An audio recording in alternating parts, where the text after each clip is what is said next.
WhatsApp नमस्कार मेरे प्यारे प्यारे दोस्तों को मेरा नमस्कार। आप सब कैसे हैं? मैंने सोचा आज लाइव स्ट्रीम करके ट्राई करूं, पहले शायद आपको दिखाई सुनाई दे कि नहीं, तो इससे थोड़ा सा एक कन्फर्मेशन होगा कि हाँ आपको चीज़ें दिख रही हैं कि नहीं दिख रही हैं। चलो खैर, तो आज हम लोग कवर करने जा रहे हैं बेटा अपनी टीजीटी पनेशा की क्लास नंबर 66।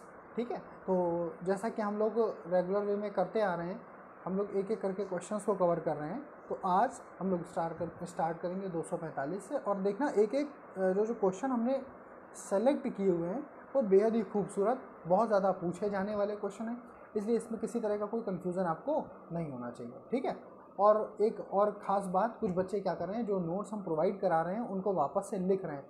देखो, आप अपने याद करने के लिए लिखना चाहो आप भले लिख लो, अदरवाइज़ मेरा तो सुझाव आपको यही रहेगा कि आप एज इट इज़ इसकी फ़ोटोकॉपी निकाल कर अपने पास रख लो, और जो स्पेस हो वहाँ पर अगर आपको कोई नया पॉइंट मिलता है तो वो आप उसमें नोट डाउन कर लो। चलो भाई बढ़ते हैं। 245 correct. Gyno basic style when style arise from the base नहीं लिखा। द गाइनो बेसिक स्टाइल क्या होता है? व्हेन, ध्यान देना थोड़ा सा, when the style arise from the base of ovary. देखो एक छोटा सा हमने चित्र लगाया हुआ है, ये देखो बेटा आपको दिख रहा होगा, ये स्टाइल ये देखो बगल से निकल के ये इस तरह से आ रहा है, ठीक, और नीचे क्या इधर ओवरी बनी हुई है। तो गाइनो बेसिक स्टाइल का क्या सीधा सा मतलब हुआ कि ओवरी के बेस से जब हो करके स्टाइल निकलेगा, that is called gyno basic style. और ये गाइनो बेसिक स्टाइल जो है ये बेटा किस फैमिली में है? ये है लेबिएटी फैमिली में, यानी कि तुलसी की फैमिली में, जिसको हम ऑसिमम कहते हैं। क्या कहते हैं बेटा? ऑसिमम। ठीक है, सुनते चलना बेटा। चलो भाई आगे बढ़ते हैं। ध्यान देना, tissue providing the tensile strength to the plant, that is collenchyma. ध्यान देना बेटा, ऐसे टिश्यूज जो tensile strength provide, collenchyma, start करते हैं, parenchyma, collenchyma, sclerenchyma, parenchyma, collenchyma, sclerenchyma. ठीक, क्लियर बात? तो पैरेनकाइमा तो सबसे प्रिमिटिव, सबसे स्टार्टिंग, पैरेनकाइमा और कोलेनकाइमा ये लिविंग है, और स्क्लेरेनकाइमा नॉन लिविंग होता है। ठीक है, तो tissue providing the tensile strength to the plant is collenchyma, ये लिविंग होता है। During the germination of seed the enzyme alpha amylase is secreted by aleurone layer. ध्यान देना बेटा, during the germination of seed enzyme alpha amylase is secreted by aleurone layer. देखो एक छोटा सा हमने इसमें चित्र बना रखा हुआ है, देखो बेटा ध्यान से। आज हमने इसीलिए लाइव क्लास एक बार सोचा कि ट्राई करके देखें एक बार, अगर ये सक्सेस होगी तो हम इस तरह से और भी लाइव ले सकते हैं, है ना? आई बात समझ में?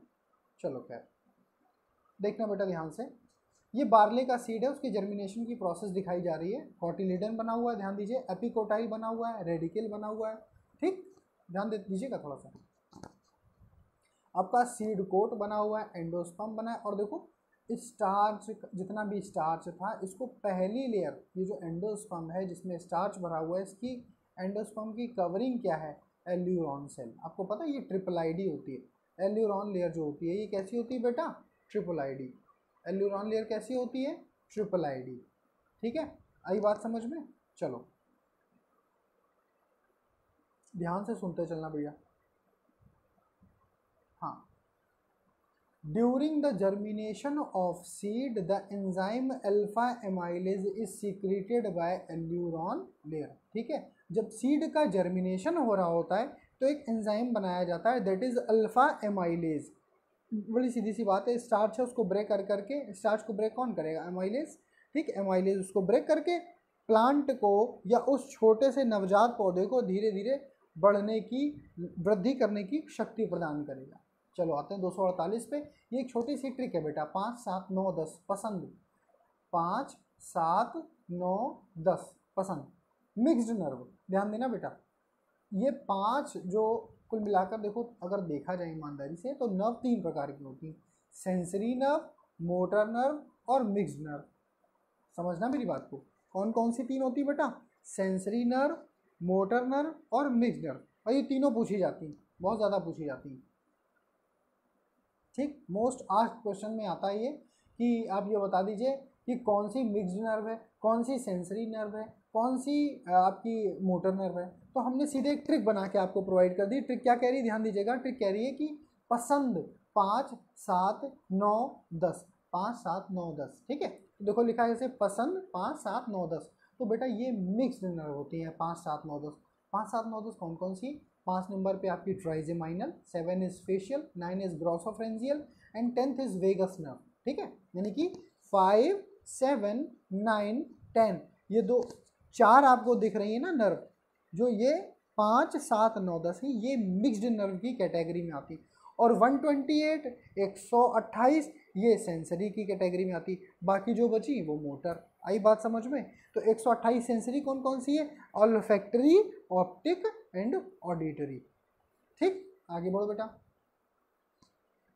हाँ, बहुत इंपॉर्टेंट क्वेश्चन, ध्यान से सुना। जाइगोटिक मियोसिस क्या होता है? जाइगोटिक मियोसिस हमने कई बार आपको बताया, बार बार ये हमें लगता है कि शायद हम क्वेश्चन तीसरी बार बता रहे हैं आपको। जब जाइगोट में जाके मियोसिस हो जाए और आपका जाइगोट जो कि 2n था वो वापस से nn यानी हैप्लॉइड हो जाए, तो जाइगोटिक मियोसिस किस में पाई जाती? यूलोथ्रिक्स और स्पाइरोगाइरा में। डीएनए सिंथेसिस रेप्लिकेशन होता है, तभी तो डीएनए सिंथेसिस होती है। DNA synthesis takes place by replication. Smallest RNA कौन सा होता है बेटा? That is tRNA। Smallest RNA कौन सा होता है? tRNA, भूलना नहीं। स्मॉलेस्ट आरएनए कौन सा होता है? tRNA। और मोस्ट एबंडेंट, सबसे ज़्यादा पाया जाने वाला RNA that is rRNA। One gene one enzyme किसने दिया था? सिद्धांत है कि एक जीन होगी तो एक एंजाइम होगा, ठीक। वन जीन वन एंजाइम सिद्धांत दिया था बीडल एंड टेटम ने। पेरोक्सीसोम जो है वो किससे एसोसिएटेड है? Photo respiration. सब जानते हैं, कोई नई बात नहीं, बड़ा सिंपल सा क्वेश्चन है कि फोटो रेस्पिरेशन की जो प्रक्रिया है, फोटो रेस्पिरेशन की जो प्रक्रिया है वो कहाँ पर संचालित होती है? तो आपसे कहेंगे कि फोटो रेस्पिरेशन की जो प्रक्रिया है वो पेरोक्सीसोम में संचालित होती है। सेल वॉल कैसी होती है भैया? Non living. सेल मेम्ब्रेन कैसी होती है? लिविंग। अंतर है, समझना बात को। सेल वॉल कैसी होती है? Non living. जबकि सेल मेम्ब्रेन कैसी होती है भैया, पता है ना? सेल मेम्ब्रेन कैसी होती है? लिविंग। और सेल वॉल कैसी होती है? Non living. गोल्जी बॉडी का फंक्शन बता सकते हो? हाँ, पॉलीसेकेराइड का सिक्रीशन करता है। गोल्जी बॉडी क्या करता है? पॉलीसेकेराइड का सिक्रीशन करता है। सुनते चलना बेटा ध्यान से, ठीक है। गोल्जी बॉडी क्या करता है? पॉलीसेकेराइड का सिक्रीशन करता है। आगे देखो, DNA polymerase is formed during the cell cycle in G1 phase. DNA polymerase कब बनता है? सेल साइकिल में G1 फेज के दौरान। जब G1 फेज चल रही होती है सेल साइकिल में, तब डीएनए पॉलीमरेज को बनाया जाता है, ठीक है। अच्छी बात है, आगे बढ़ते हैं, सुनते चलना बस। Strength and rigidity to the cell wall provided by the lignin. Strength and rigidity to the cell wall provided by the lignin. दोबारा हमने क्यों पढ़ा आपको समझाना चाहेंगे। लिग्निन, सुनना ध्यान से बेटा, लिग्निन और रेजिन, सुबेरिन, ये इतने ज़्यादा पूछे जाने वाले क्वेश्चन हैं, आपकी एनाटॉमी से पूछे जाते हैं। जैसे अगर आपको याद हो, अभी हमने आपको इससे पहले वाले में टाइलोसिस बताया था, ऐसे ही लिग्निन, रेजिन, सुबेरिन, ये बहुत क्वेश्चन पूछे जाते हैं छोटे छोटे, ठीक है। तो इनसे रिलेटेड क्वेश्चन तैयार करके रखना बेटा। चलो आगे देखते हैं। DNA polymerase is form during the cell cycle in G1 phase, ठीक है। स्ट्रेंथ, किसी भी कोशिका की कोशिका भित्ति सेल वॉल को स्ट्रेंथ और रिजिडिटी कौन प्रोवाइड कराता है? लिग्निन प्रोवाइड कराता है। सेंट्रियोल, ध्यान से सुनना बेटा, सेंट्रियोल का फंक्शन क्या है? स्पिंडल का फॉर्मेशन करना। सेंट्रियोल का फंक्शन क्या है? स्पिंडल का फॉर्मेशन करना। पॉलीटीन क्रोमोसोम कहाँ पाए जाते हैं भैया?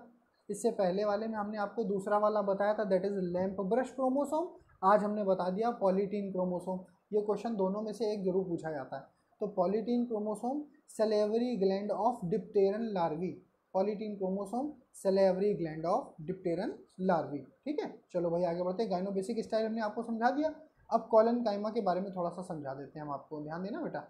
Collenchyma is composed of elongated cell with irregularly thickened wall. They provide structural support particular in growing shoots. Shoots का मतलब होता है तना, लेकिन कौन सा? ग्रोइंग तना, हरा वाला तना। इस जो एपेक्स पे होता है उसको शूट कहते हैं। They provide structural support particularly in growing shoot and leaves. Collenchyma cells are usually living, देखो ये बात आ गई ना, लिविंग नॉन लिविंग करके बड़ा पूछा जाता है। Collenchyma cells are usually living and have only a thick primary cell wall made up of cellulose and pectin. कोई खास बात नहीं, बस मेन बात जो हमको याद करनी थी कि 3 होते हैं कुल मिलाकर, parenchyma, collenchyma, sclerenchyma. Parenchyma, collenchyma living होता है, ये नॉन लिविंग होता है। और कोलेनकाइमा किसको सपोर्ट करता है बेटा? एपेक्स को। किसके एपेक्स को? लीव्स के और स्टेम के। स्टेम एपेक्स को हम क्या कह सकते हैं? शूट। आई बात समझ में? तो फिर से एक बार पढ़ देना। Collenchyma is composed of elongated cell and irregularly thickened wall. They provide a structural support to the particularly in growing shoots and leaves. Collenchyma cells are usually living and have only a, ध्यान दीजिएगा, have only a thick primary cell wall made up of cellulose and pectin. बस खत्म था। ये main था हमने जो पढ़ा था, जो हमें पढ़ना था। तो ये स्लाइड हमको लगता है कि आपको पूरी समझ में आ गई होगी। बहुत इंपॉर्टेंट स्लाइड थी भैया, ये समझ लो, ध्यान देना। इसमें जो हमने आपको ये ट्रिक बताई है 5, 7, 9, 10 वाली, ये बड़ी इंपॉर्टेंट, मतलब आप इसमें ये चूज़ कर सकते हो। अक्सर पूछा जाता है 4, 5 नर्व दे देंगे आपको, या पेयरिंग करने को पूछेंगे, इधर 4 इधर लिख देंगे, फिर इधर लिखेंगे सेंसरी मोटर, तो आपको टिक लगाना होगा। तो ये इस तरह के छोटे छोटे क्वेश्चन पूछे ज़रूर जाते हैं आपके जूलॉजी वाले पोर्शन से, यानी कि आपके फिजियोलॉजी वाले पोर्शन से। सीधी बात अगर कही जाए तो फिजियोलॉजी वाले पोर्शन से ये छोटे छोटे एक आध क्वेश्चन जरूर पूछे जाते हैं। ठीक है, थैंक यू। ये हमने पहली बार लाइव स्ट्रीम किया है, अभी हमको भी ज़्यादा इसकी जानकारी नहीं है। कोशिश करेंगे कि ऐसे ही पढ़ा सकें आपको, एटलीस्ट हफ्ते में एक क्लास तो इस तरह की दी जा सकती है। ठीक है, तो अभी मुझे ज़्यादा जानकारी नहीं कि क्या करना है, कैसे करना है, लेकिन धीमे धीमे सीख जाएंगे, फिर इस तरह से भी पढ़ाएंगे। ठीक है, अच्छी बात है। Thank you so much, bye, love you all, good night.